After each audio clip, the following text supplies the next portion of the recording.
Today we're making Vasilopita. 1 cup sugar to sweeten up the new year. 125 grams Greek butter. Now mix him up. When it looks like this, put aside 4 eggs, 1 cup Greek olive oil, 50 ml brandy. It's nice and tasting also.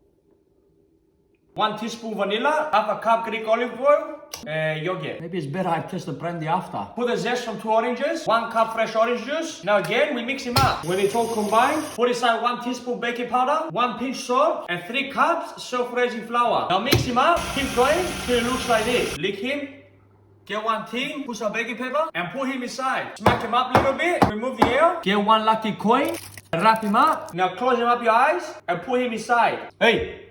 Don't be cheating. Do your cross and put him in the oven, 170 degrees Celsius. Roughly 45 minutes, but keep your eyes on him. Take him out. Now leave him cool down a little bit. Put some numbers at the top and cover her with some ice and sugar. Take them off carefully. Put some decorations if you need it. Καλή χρονιά. Happy New Year. Cut her out. Do your cross again. Just give the good luck.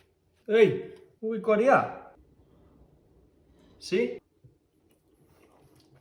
She's bloody beautiful, mate.